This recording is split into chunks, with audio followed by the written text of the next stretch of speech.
Hello, one and all. Welcome to the Forgotten OneCast. I am your host, CJP. Today, we've got a fun show planned with a great content creator on YouTube, the Gamersician. But before that, we do have to pay our bills. So we definitely want to start off with thanking Jeremy over the recording for allowing small, tiny channels like us to get into that sweet, sweet coffee money. So here we go.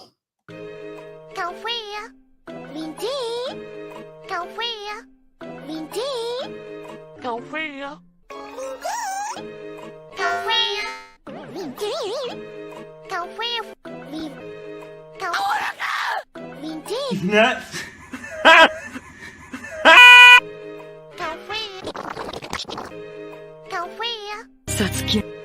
Al Pilkington. All right.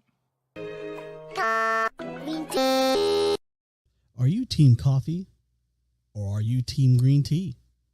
Try coffeebrandcoffee.com and enjoy 10% off your order with promo code CJP. Coffee Brand Coffee, great coffee, no gimmicks. And again, you can go to coffeebrandcoffee.com with that promo code CJP. Save 10% on your order. He's got wonderful blends of both coffee and tea, as well as espresso and some other things. So go check it out. They got gift boxes and all the fun stuff. So again, go to coffeebrandcoffee.com. No real coffee, no gimmicks. And don't forget, Electronic Noise 2 Digital Boogaloo is available on all of your favorite streaming platforms. Now we are on Spotify, iTunes, iHeartRadio, Amazon Music, and YouTube Music as well. So you can go check out the new album there, as well as on Bandcamp. You can definitely order the album there, along with the original Electronic Noise and a couple of the GoldenEye CJP remixes. So go check that out. Links are in the description. But enough of the shilling, because I know we all have to pay the bills, but the shilling's not the fun part of the job. The fun part is talking to awesome creators, awesome musicians, and people that are just keeping the flame of music alive in whatever space they happen to be doing it in. And today we're going to bring on the Gamersician, Mr. Paul. He's going to let us know about his new album, Another World, and we're going to get to know him and his journey and see what he is all about. So, Mr. Paul, how are we doing today? What's going on, CJP? CJ. I am doing fantastic.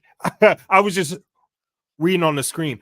Honestly, I was a little thrown off by that intro there. It reminded me of Doki Doki Literature Club. If you've never played that game, it is just a mind-melting game that takes you through a journey that you think you're going on, and then you go on a whole different trip. It's like a visual novel game, dude. If you haven't played it, I cannot recommend it enough, but it scared me a little bit. I was expecting something to hop out at the screen at me. So I love that coffee commercial. The first time I played it, when someone hopped in the chat and said, "Am I on drugs?" Right. That's how I felt. And I am completely sober today because I have this show, so I had to be. But yeah. Awesome. Well, thank you for joining us on the Forgotten OneCast. Like I said, I love talking to different creators, of all different backgrounds, because when I was talking with DeBrute Daniels, I don't know if you know him from Brutal Planet Comics. Yeah, he said something that was really profound, and I feel like it just needs to be repeated ad nauseum. Food is just like music; it's meant to be shared, and it doesn't matter where that music comes from. Everyone can enjoy it. It doesn't matter what demographic or what culture or what part of the world you're in. Music's meant to be shared, just like food is. Yeah, so it's absolutely. like hearing different people who have different genres that they're focused on. I like to hear about that, even if it may not be my genre that I'm personally, devoted to. Right. Absolutely. One of the things about me that I've always prided myself on is just with music, I try to stay a student, right?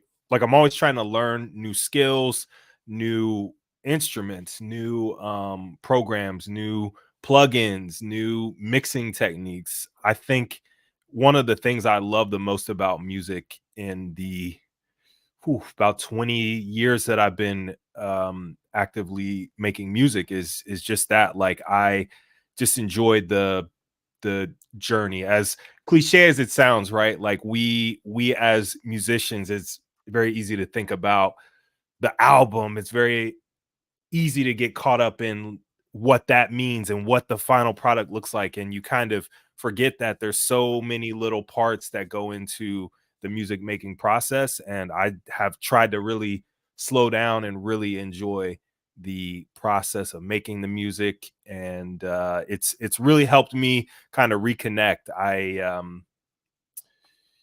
was kind of dormant for a while. I can talk about my background and everything here shortly, but yeah, I was kind of not really making music for a period of time, and that's kind of what led me to YouTube, and decided to blend my two loves of music and gaming, and creating a channel that I think speaks to people that enjoy both of those things. So Very awesome. Well, and albums really, when you look at a discography of an artist, that's really more like looking at a photo album. You're right, just seeing snapshots of right, artist's journey. You're right. not seeing the process in the studio, the writing process, the recording process.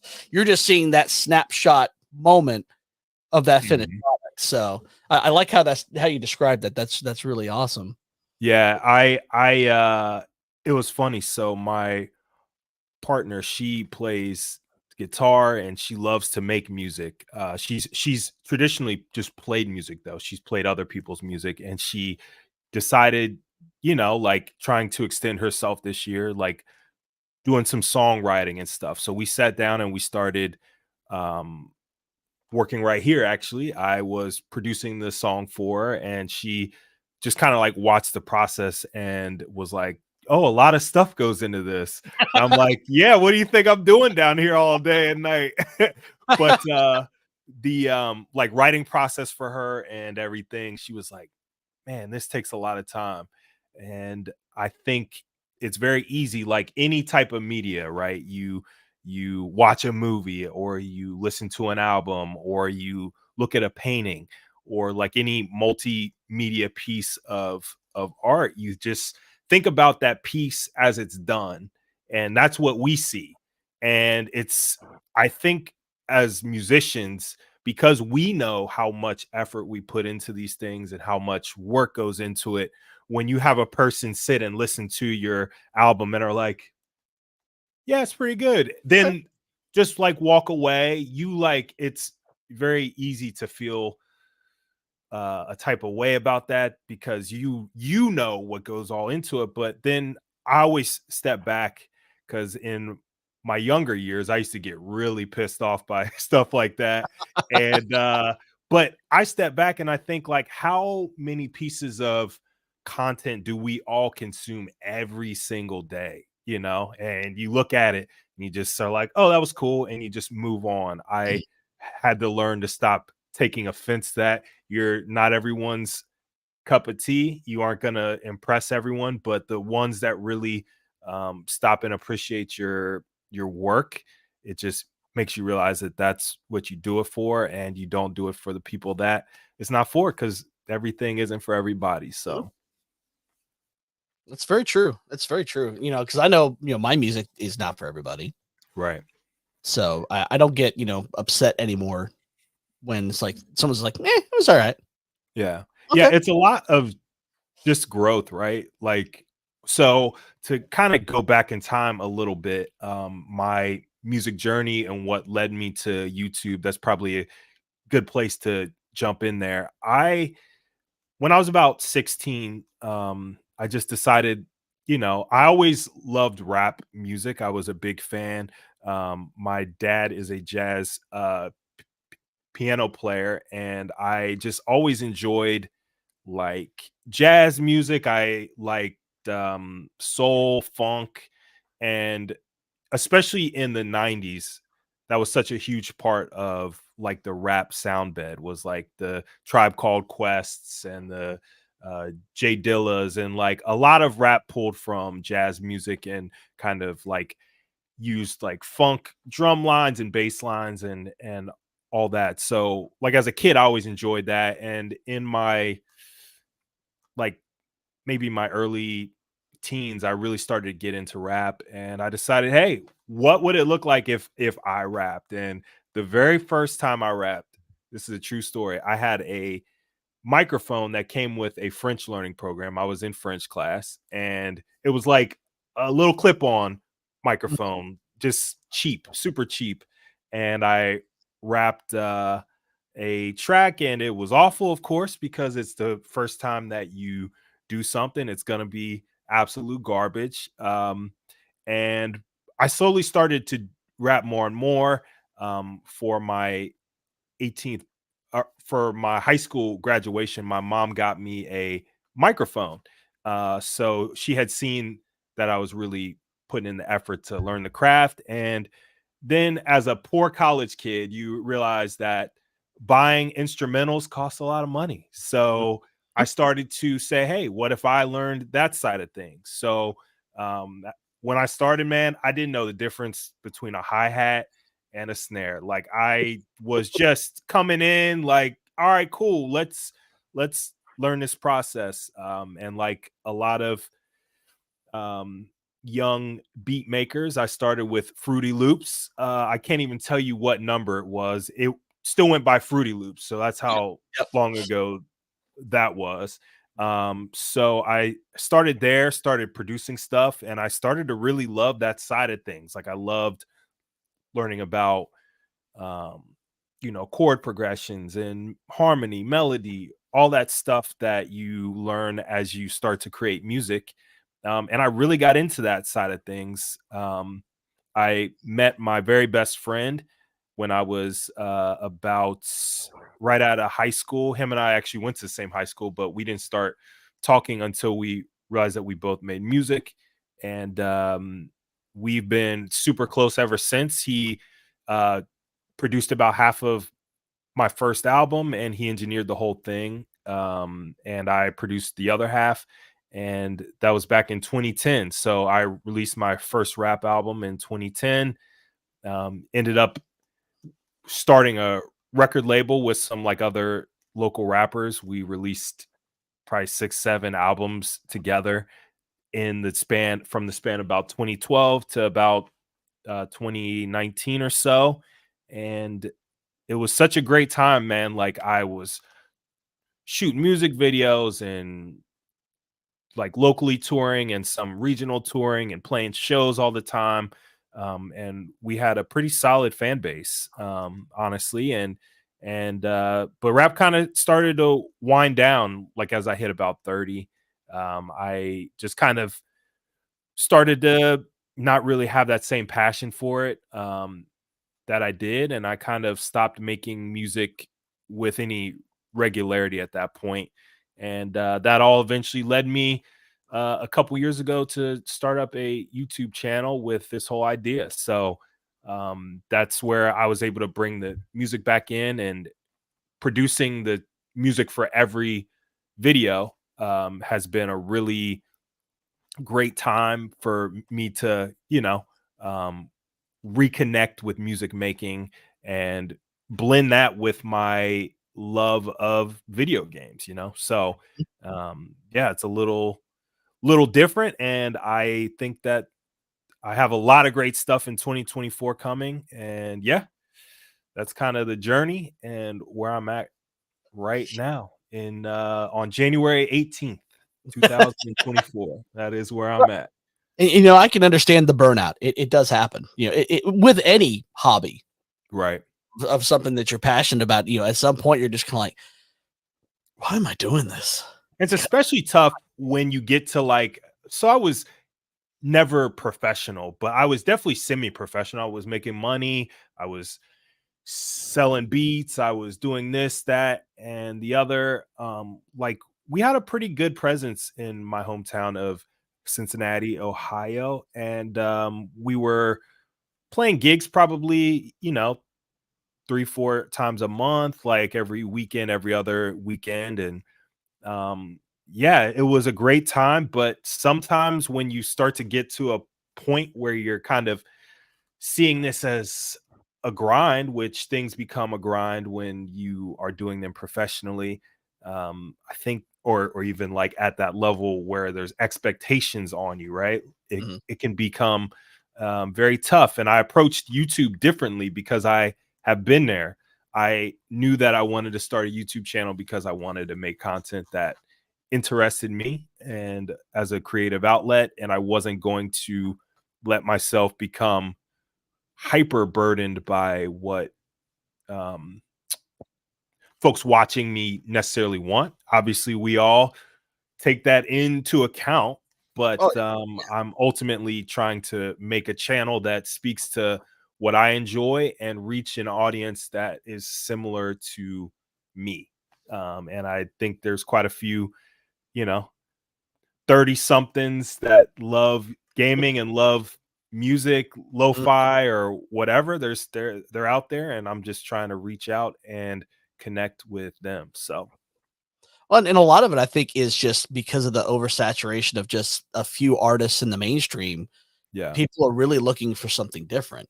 correct. They're looking for something that speaks to them more directly than whatever's being produced formulaically by Right. the record labels.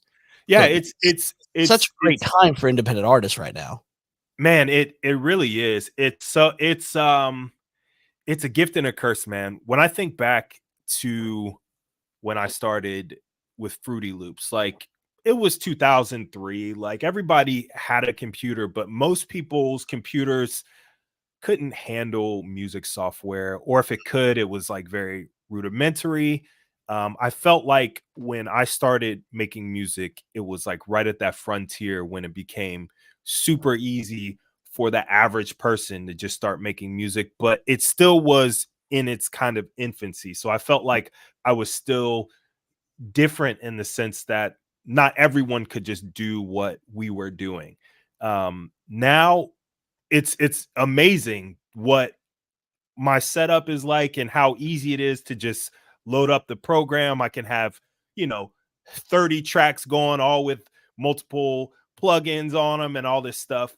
But now most people can do that with just their laptop, you know? And Mhm. so, yes, you're 100% right. It's amazing to be an independent artist um, because there's so much opportunity there for just the everyman to get their art out and to get folks interested. But because it's become that much easier, and the way to get in is literally having your phone, you know, it's like Mhm. that's about all you really need to make content anymore. Yep. So it muddies the water in the sense that it can be hard to break through and reach your audience because they have to sift through so much stuff Yeah. since it's so simple to make content, make music now, that it's harder to stand out, but it's also like I actually like that challenge. I like Mm. trying to like put stuff out, see how it does, see what's next. I try not to get bogged down in analytics, which as a YouTuber, you certainly know it can be very easy to fine tooth comb it, look over every line item. But Yes. I try to get the big picture. What are people interested in? What are they resonating with? Let me give them more of that, as long as that's kind of where I'm at and what I'm interested in. I kind of like maneuver towards what is working. So I think in 2024, man, I'm bringing a lot of fun content, a lot of unique content, and I think we're gonna have a breakthrough, man. This is a breakthrough year for sure. I'm excited. We got Mr. Clinton Housh in the house. He says, "I'm late and not Dermy for lore reasons." I'm not sure if you're aware of a channel called Dermy Wormy. I'm not. he uh he has a very I guess the best way to describe it is a degenerate broadcast on late Friday night. Where we basically use him as a punching bag verbally for Damn. about 2.5 hours. So and he enjoys it. He gets he gets the clicks and the attention. So he's Love actually a that. great guy. I like him quite a bit. But I'm usually on his show on Friday nights, and yeah, he's he's just one of those characters. He's easy to pick on, but you still love him at the same time. Love that. Yeah. We all have a friend like that. honestly, sometimes I think I'm that friend for some people, you know, like I am a super easygoing guy and laid back, but I am a little goofy, so I think people enjoy jumping on my case and kind of like working that dynamic a little bit. But yeah, it's been really cool. One of the big things to kind of talk about, like the people that you meet through this, like we just met on Twitter, right? Like a lot of these, one of the big reasons that I started to miss music, and I'm no longer living back home. I have moved since I was like an active rapper and musician, and like one of the things that I missed was just like the community. And that's so I have a Gamersician Bible that I keep in a OneNote file, and it has like all these tenets of like why I started the channel. So if I ever get like, what am I doing here? I can look back and say, okay, this is your goal. And goal number 1 or 2, actually, because 1 is to make great content that people enjoy. That's Right. why I'm Right. here. But goal 2, rule 2 is like create a community. And I feel like that was always a huge driving point for me starting YouTube, was to reach out to people, meet cool people that like similar things. And that's really been my focus. And especially this year, I'm trying to grow like my social media, trying to grow the Discord I have, so I can really create this interest beyond just my YouTube videos, Right. and like more about the process and help people see like what the Gamersician is actually all about. So I had Meta Step in the house. If you late, you dermy, no way around it. Nope, don't live in Kansas. Don't like truck stops. Again, Damn. there's a lot of lore going on here. So I'm gonna have to go back in time and just listen to all of the old podcasts, and I can catch up, you know. Well, it's really not so much on my show. It's just that it's on his channel that I'm Gotcha. on. But that again, that's part of it. That's the networking that happens. Yes, exactly. My entry into YouTubing was actually through a group called the Legion of Memers, and they got started. We, because I was one of the OG members. It was around Friday Night Tights and memeing that show as it was going on, and then we ended up, there was enough of us like, well, let's start our own show. And then we've had different guests come on, and I've connected with those guests and had people like Desiree Wright and people like that on, just from that connection through there. Right. So it's been fun being able to talk to people that normally a channel my size would have had no right to talk to. Right. Yeah. And one of the things that I'm really like, that it's so funny because like, to the idea of as a musician, right? Like, especially when you're surrounded by your music making tools, you have your piano, you have your guitar. It's like super easy to just do that and to just like not do the outreach part or not get to know people. And Ball Busters. All right. That's the name there. of the show. Yeah. Gotcha. But like a lot of it is just, I feel like it's so easy to kind of just enter your little lab, your little space, and just make music, and then only like creep up out of the basement when it's time to release something. And I've made that mistake many times with album rollouts. You get so into the process and stuff, and you forget that people, they can love your music and not care about you at all. And Right. if that ends up where you're at, you have a problem, because especially in the current way that music releasing and music making is done, like you have to have some sort of presence with your audience, past just like, oh hey, it's been 4 months, here's my album, Right. enjoy it. Like, even if they would love it, there's a good chance they won't even, give it much mind because there's so many other things vying for their attention.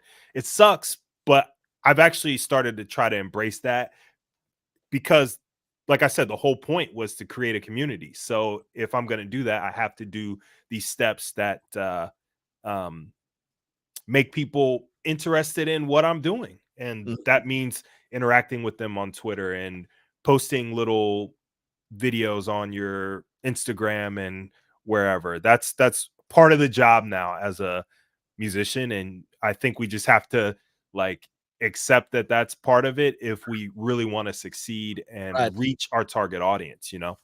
And that's really a lot of the reason I started this show in the first place was because I was doing all these other live streams. I'm like, well, I don't really ever see ones talking about music unless it's like specifically very niche, one genre or one form of music. You'll see podcasts around that, but nothing that's really kind of more general. Because I really wanted to get back to my days when I worked at Guitar Center, and you have love musicians of Guitar all Center. different walks of life Yeah. coming in, and Yeah. I got to sit there and talk music and music gear for 8 hours a day. It was just so much fun. It's basically our music version of the comic book shop. Right. Of going in and talking about, Marvel versus DC and, would Right. Superman beat, Captain America, all this stuff. We get to talk about that as musicians, and that's really why I wanted to do this show, was so I could just talk to different musicians and get that same kind of feel that I had back then. Yeah. It's there's something to be said just for that communal experience of music making. It's one of the things that I like as a very kind of self-sufficient musician. So this album that I worked on, Another World, I produced and mixed and arranged and did all that. And for quite a few of my projects, you just like get into this space where that's what you're doing. You're just creating. And yeah, it's like very easy to just hunker down and like that's all you're thinking about is the music making process and where does this synth line go, or where do I, or what's the rhythm for this section here, or whatever. It's very easy to get trapped in the minutia and kind of forget about the communal aspect. There's so much fun. The most fun I've ever had was just like hopping on stage with my drums and just like jamming with people, or rapping with like a band and just kind of just going along with what happens. There's something so incredible about like musicians when they can just kind of get together and do their thing, right? Like Mhm. whatever. I mean, I've played with guys that have never listened to rap or have never really been interested in that genre or whatever. And I've played with rock guys, they're like crushing power chords, and I'm like, I don't really like make this kind of music or even really listen to it, but I can appreciate what it is, and I Mhm. can like do my thing within there. And I think, to your point, the language of music is just universal, and it's amazing the types of people that I've met and interacted with because of music, in a way that, without music, would we ever even talk, and Mhm. yet these are some of my closest friends who I've jammed with over and over again and like played shows with and stuff. It's just something special about musicians in a room that just get to do their thing. Oh, definitely. Well, and again, bringing it back to the food metaphor, those are the music and food are about the only two things that can really translate or transcend a language barrier. Right. I don't have to understand the language that someone's speaking to me, but if I can hear their music, I can understand them Yeah. very easily. The same with their food. I can Yeah. eat food and I can understand your culture now. I can understand where Right. you're coming from, even if we can't speak word one to each other. Yeah, it's a beautiful thing, man. And that was like really the focus of the YouTube. So just a little bit about my channel, Yeah.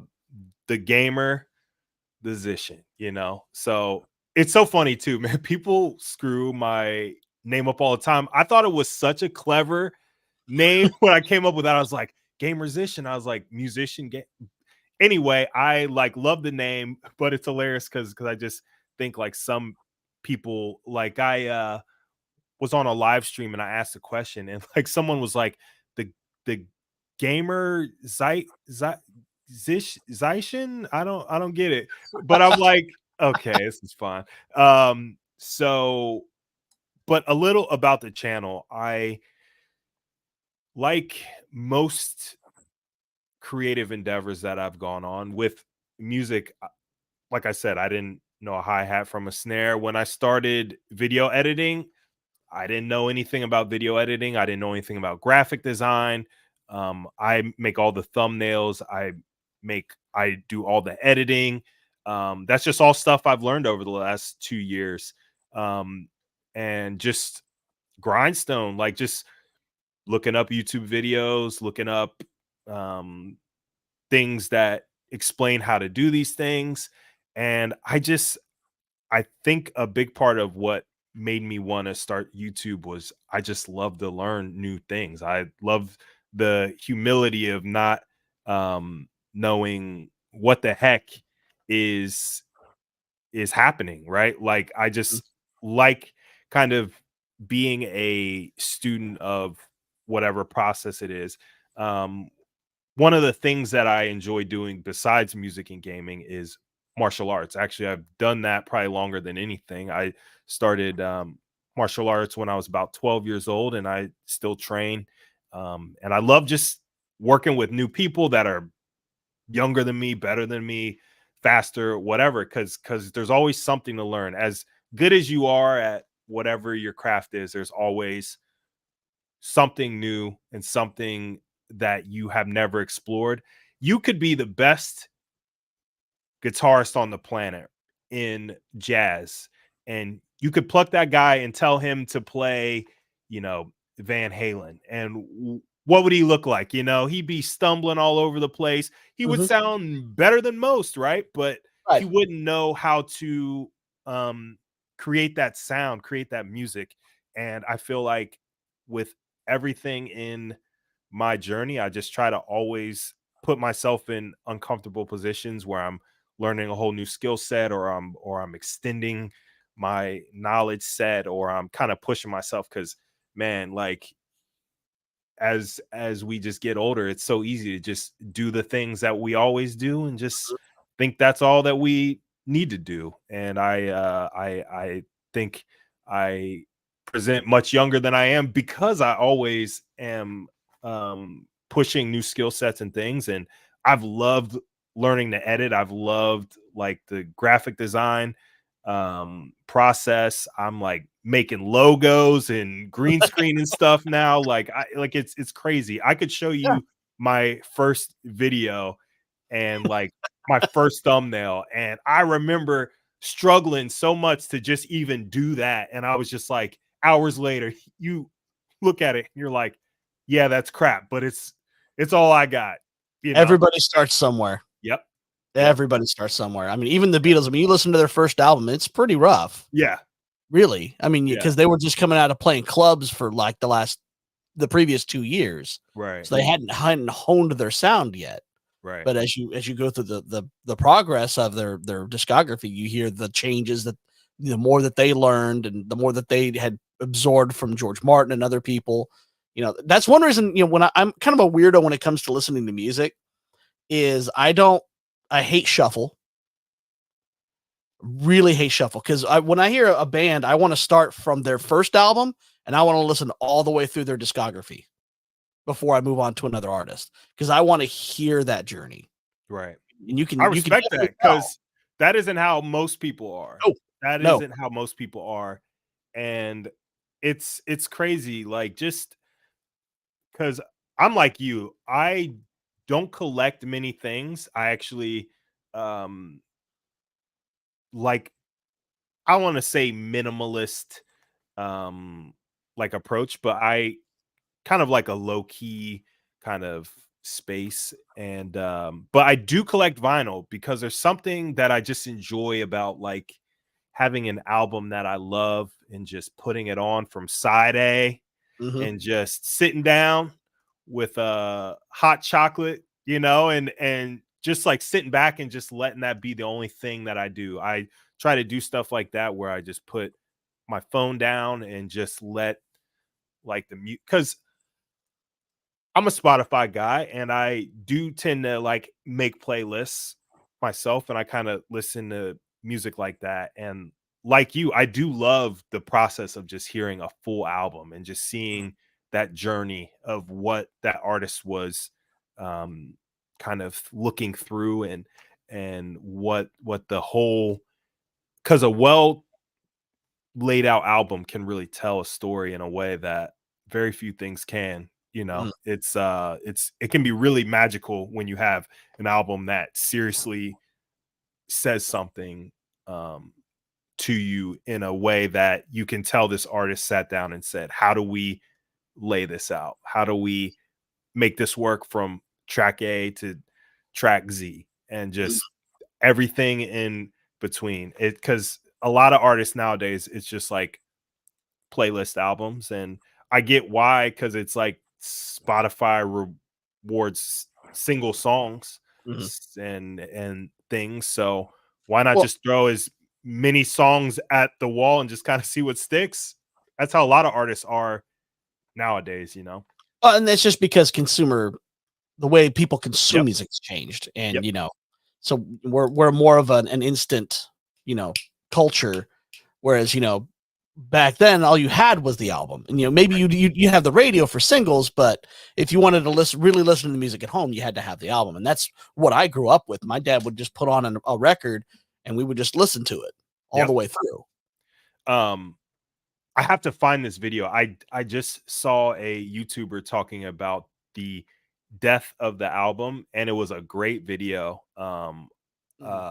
It just kind of like went over the history of like the EP and the LP, and like how it kind of moved through time, and how the like music video kind of thought people, like when the music video popped up and when music television popped up and things like that, people were worried about the album too, because the singles, like it's weird to think about a time where the single wasn't really the focus, because now it's like the main focus of most albums is the single, because that's what gets pushed. But you have to think, like back in the day, it was like when you put $10 down, you were getting an entire album every time, like you had to. So like the single mattered because it was enough to draw people in, but you ultimately had to sell them on an entire project, because that was the only way to consume music outside of the radio.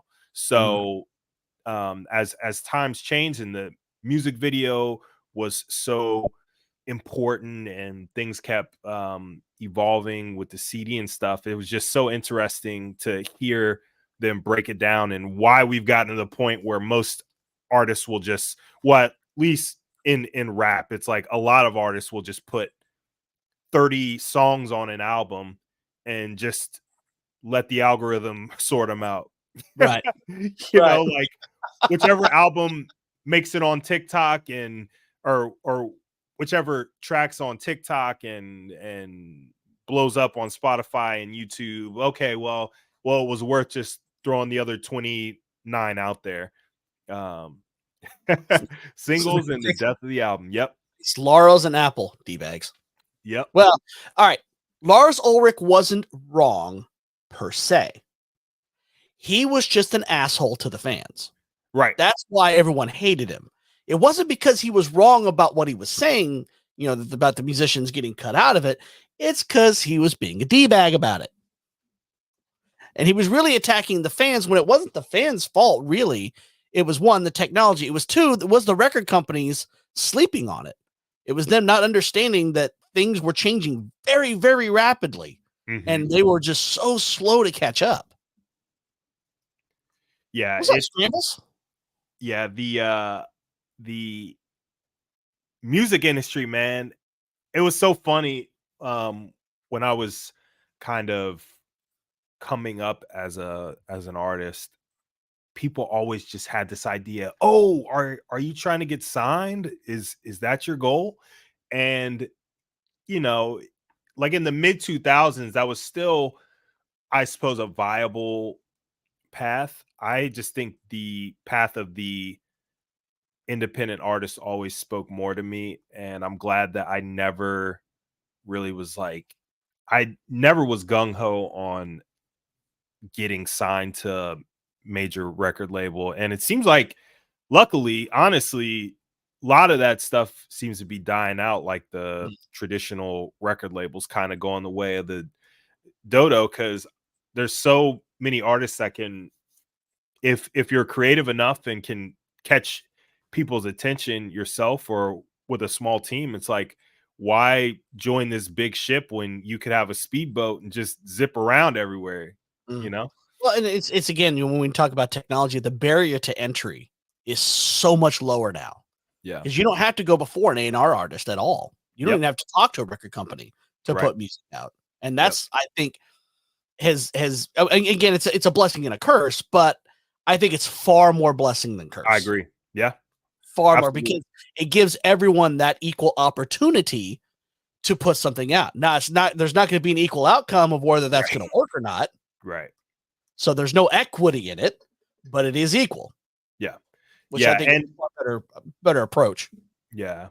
And it sucks to realize, though, that there's still such a money aspect to the whole thing. Like, yes, you can put it out, but what does that mean if you're not willing to put a little bit of money behind it? There's still some of that. I use this service called Groover. Have you ever heard of this? Yeah. Yeah. Where you get to pitch tracks to playlists. I've also just reached out to playlist people on Spotify, curators, I suppose they're called. But what Groover does is it lets you pitch directly to playlists that have like a known following that are within your kind of niche. So it's a pretty cool program. So I pitched a couple songs from the album to a few different playlists, and I'm just kind of seeing if that helps kind of the early numbers to kind of push it out further. But I see Scrambles, the Death Dealer. What a name. What's up, Scrambles? Asking us about Doll. So I can start with that. Like I said, I started with Fruity Loops, good old Fruity Loops back in 2003, 2004. Then I switched to Reason, Propeller Head Reason, about 2006. I used Reason from, man, like the lion's share of my production was in Reason.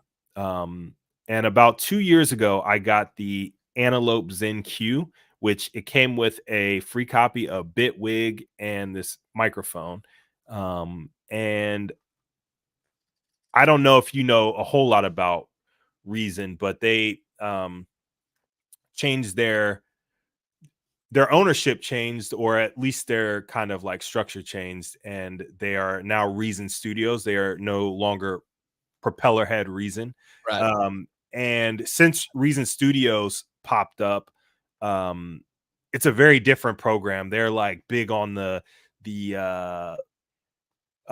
rent to own type of stuff and like all this stuff. They've lost their way from kind of like what I enjoyed about Reason. So I switched to Bitwig, and they are a bunch of old they used to work on Ableton, and the creators of that left Ableton and they started Bitwig. And when I tell you it's the most creative and fun DAW I've ever worked in, I love Bitwig. It's a great program, and I've been using that for the channel music, and I sometimes use Cubase for mixing still, but I tend to prefer Bitwig for pretty much everything. When I was in Reason, I would bounce stuff to Cubase because I just hated mixing in Reason. Yeah, but I can remember those days. But Master Tulsa is my bass player, and he'd also like you because he's also a martial artist. Nice. I see that with the icon there. Yeah, that's what's up, Master Tulsa.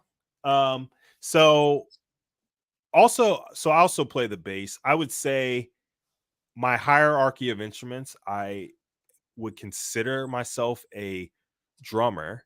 I would consider myself a person who plays the bass. I don't call myself a bassist because I can play it, but like I'm not really like a bassist. I leave that to the actual folks like Master Tulsa there, and then I press keys. I won't even say I play the keyboard because I have played the piano the longest, but it's just the instrument that I enjoy playing the least. So I put the least amount of time into it, and I can find my way around. I know scales and my intervals and stuff relatively well, but when it comes down to it, I could never perform live with a keyboard. Well, when it comes to DAWs on my end, I've used Pro Tools for a long time, and I still use that for live instrument recording. It's like when I'm actually recording bass or guitar or things like that, I still use Pro Tools for that. But when it comes to the synthwave lo-fi stuff that I've been doing and the video game remixes, I've actually gone back to Cakewalk.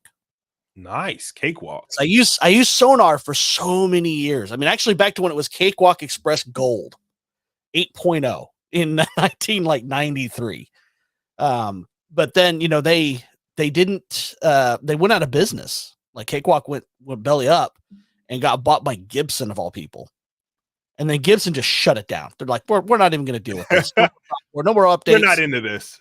We're done. And then a company called Band Labs, yep, bought Cakewalk, and then they actually released it as a free DAW, full version DAW. So it's Sonar Producer for free. Oh.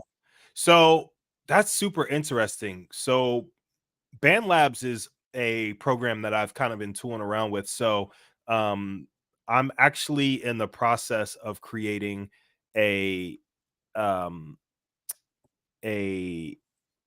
music learning program for the local teen center. So I'm going to be teaching music production to 13 to 18-year-olds.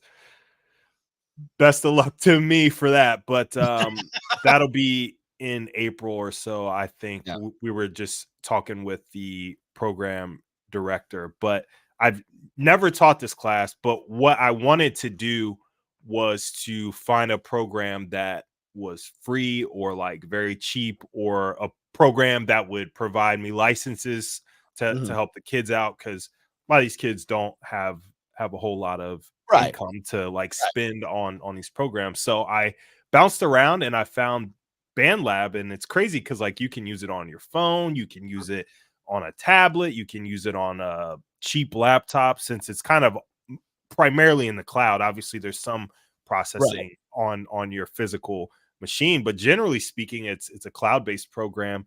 And I was kind of messing around with it. It's not the most incredibly featured program, but it's free, and like I can jump in their sessions and I can help them out and stuff. So that's super cool that there's these fully functioning DAWs that people can just have access to without going the route that I used to when I'd have to pirate stuff, back jumping on LimeWire trying to find cracked Fruity Loops. I saw the CD that says "Wares" with a Z on it. Good times, man. It was a whole. It's so funny what happens as we get older, man. Like, I don't pirate anything anymore. Mhm. I just pay for services, and like I pay for Bitwig, I pay for plugins now. Like I'm a like 20-year-old Paul would be just mortified by like Mhm. who I've become. This straight shooting you know, citizen of the law. And to answer your question, Scrambles, no, I still use a PC. Oh, But I build my own, so I know what specs I'm using. So I tend to try to overpower it in certain areas so that I can make sure it works with the programs that I'm using. So, and Cakewalk is not really a resource intensive program, thankfully, but I use it mainly because it works so great with VSTs. okay. It categorizes them for you, and it's really easy to load them in. Really easy to manipulate. It's so much easier than Pro Tools. Pro Tools does not handle virtual instruments well at Listen, all. Pro Tools, it's so funny, man. Like as a young rapper, Pro Tools was basically like everyone recorded in Pro Tools. It was in every studio. So like we kind of would bounce sessions as Pro Tools sessions just in case we had to, work in them. And Pro Tools has just lost its luster, man. It just like seems like such a outdated program. That is why I love Bitwig. Like you can tell these are developers that are passionate about music. They will drop like a 5.1, for instance, and they added like 20 instruments and like 20 little like gadgets. Like Reason was at the point where you would be lucky with a major release to get like 3 new instrument modules and like maybe some sequencer updates. It was like such lazy programming and such uninspired design. And Mm. when I moved over, like you were talking about plugins in Cakewalk, like plugins in Bitwig, you can manipulate everything from, so it's a bunch of Ableton guys, like I said. So it's very similar kind of layout, like the left to right kind of paneling where you see like each plugin within a similar container. So every parameter within any plugin you load up, you can control from the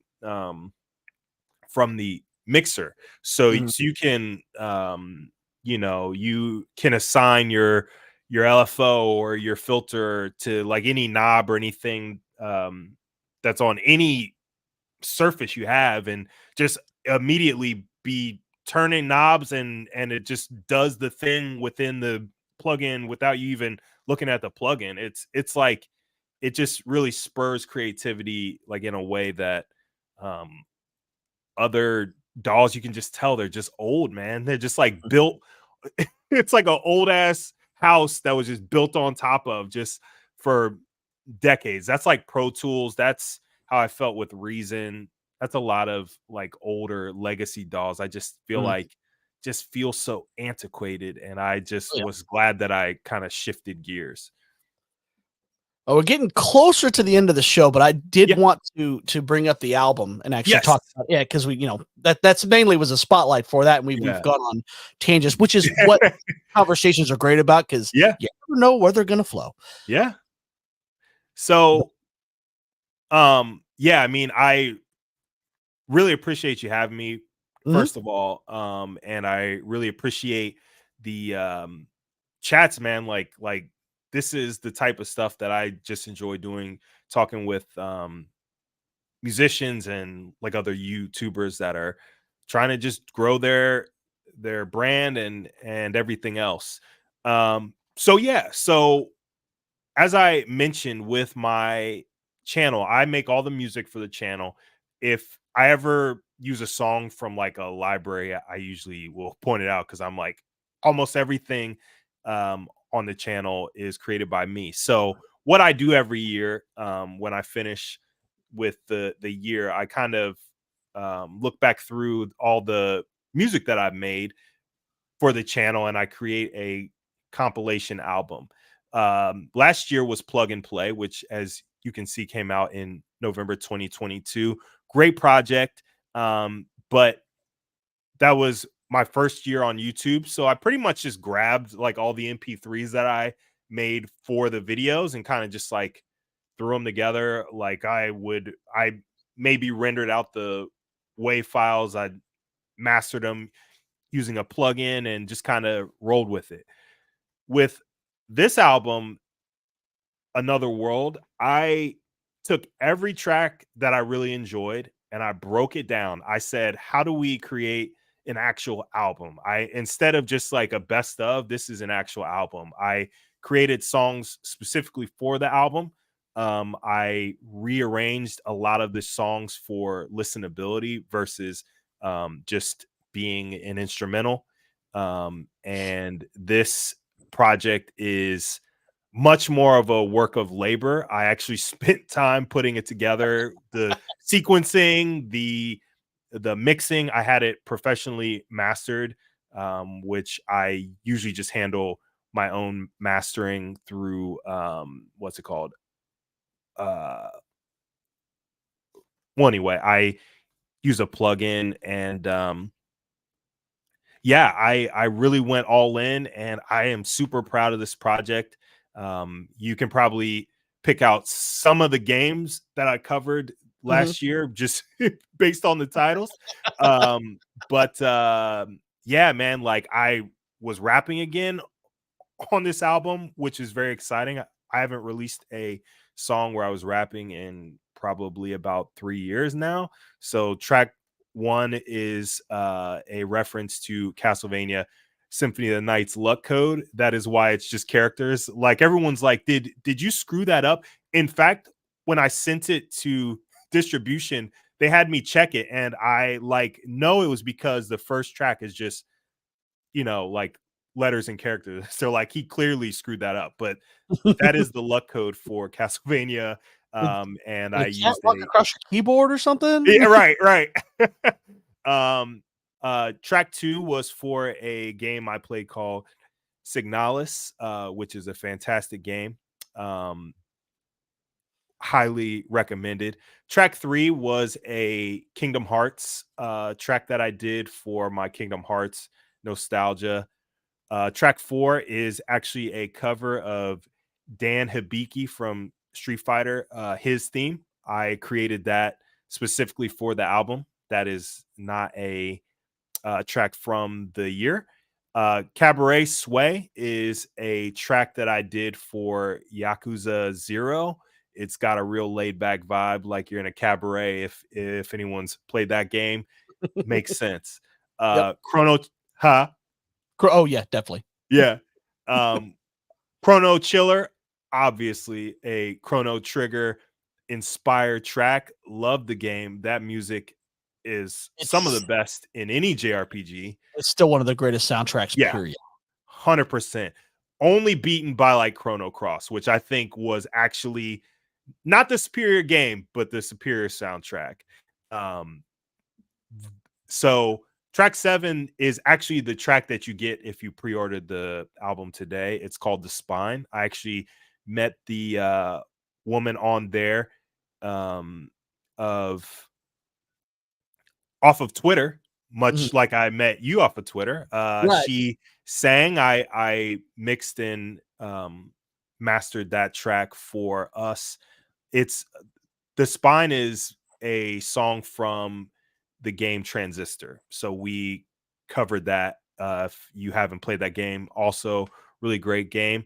Front of the Class 24 is actually a very old beat that I made, but I completely rebuilt it from the ground up. It is a Persona 3 bass track completely made for the album.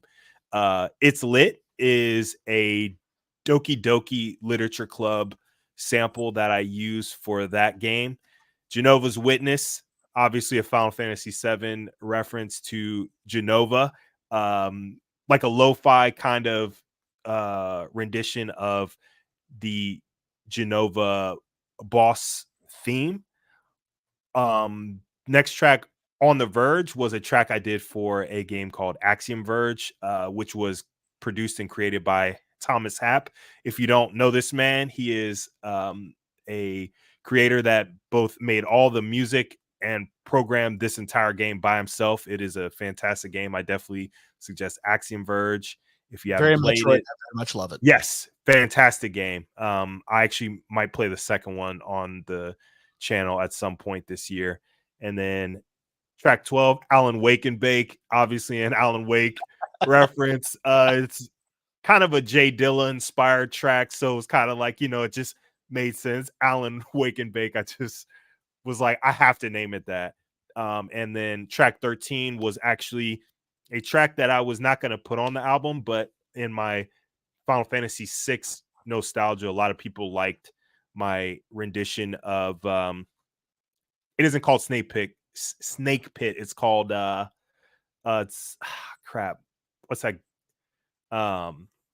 It's called Serpent Trench from the actual game. So I called my rendition of it Snake Pit. It's a cover of Serpent Trench from Final Fantasy VI with a little bit more of a hip hop inspired vibe. So all tracks completely created from or recreated from the ground up, and they are fully arranged and mixed mastered for maximum enjoyment. So I really think you guys as gamers and as music lovers will love this album. It comes out the 24th of the month on Bandcamp, and it will be streaming everywhere, which if you don't have $10, I totally understand. It will be streaming everywhere on the 31st. So you can support the channel by purchasing it on the 24th and have it there to listen, or you can wait for it to stream. And I appreciate either